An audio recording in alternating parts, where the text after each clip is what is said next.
with you when you were talking about did you massage one in at 283 or what I don't know where 283 comes from. I mean, it was 290, 299 with adjusted slightly in out of the left. So what would you think? You know, are you thinking you can always that green is hittable? What do you think? Are you trying to leave it somewhere in particular? Or? Man, you're trying to make a committed swing at the middle of the green, and you know, the bunker's not the end of the world, but you know, obviously when it goes that close, I mean, got a fortunate break. I mean, it landed right on the front fringe and bounced up there close. So, you know, I hit a good shot, but I got a good bounce as well. You mentioned changing some stuff after kind of being disappointed with your results in the fall. What were you working on your swing, or what did you find?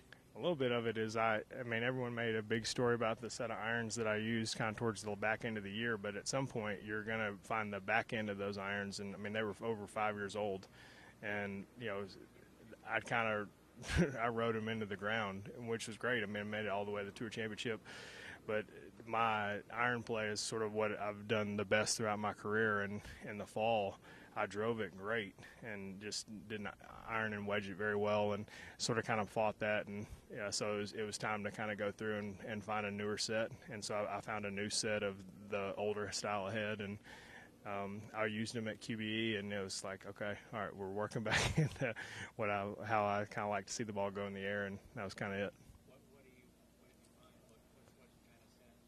It was older, the first set of T100 Titleist. So that's what I went back to at Travelers when I kind of had a good little stretch run through there. And then, like Sea Island, we were trying to do some spin numbers, and it was just like, this set is toast.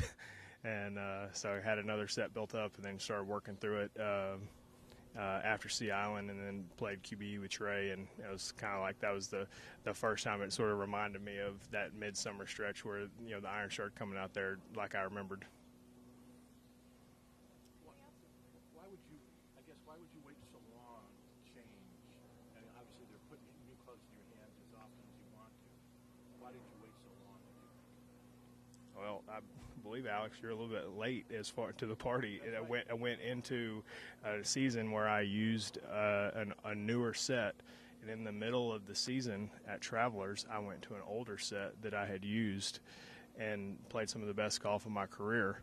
The set was about 5 years old, and I was literally going to play it until they they did what they did. So I guess the question is, when you made the switch, what kind of generated that interest to do that?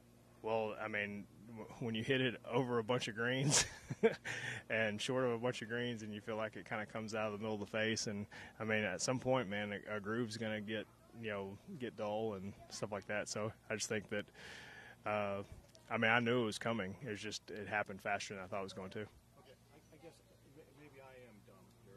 I did not say that. No, I understand, but yeah, he could say that. It's possible. When you were playing with the newer equipment before you switched back to the older equipment, what made you switch back to the older equipment?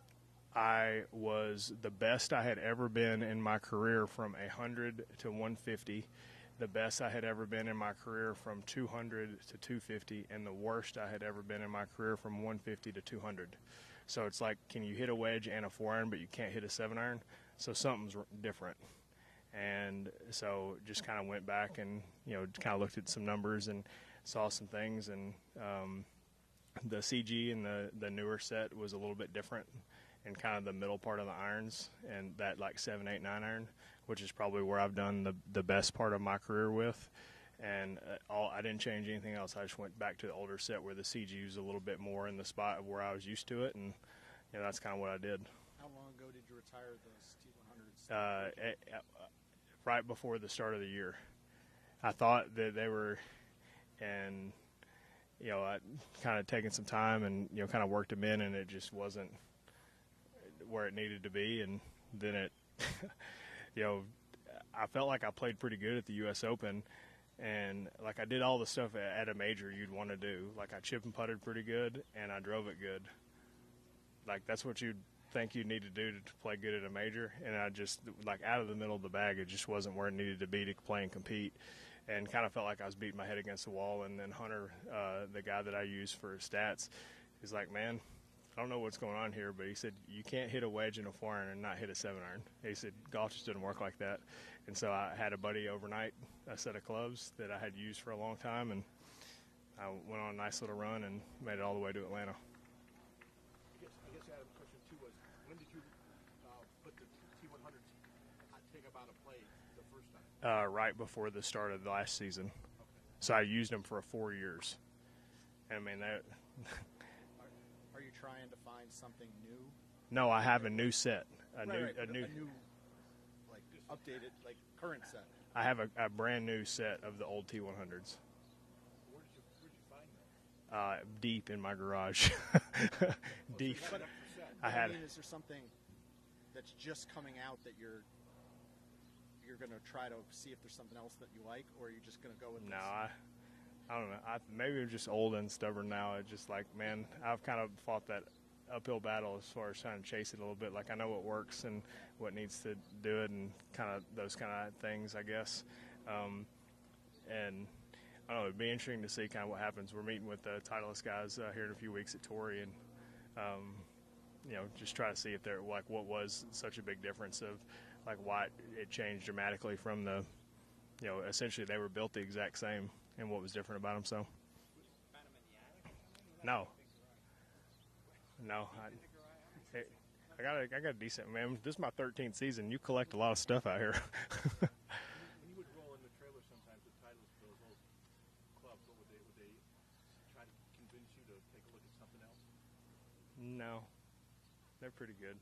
I mean, as far as just making sure, like, you know, obviously it's available if you want it, but once I started playing nice, it was like, man, let's keep doing what you're doing here. So.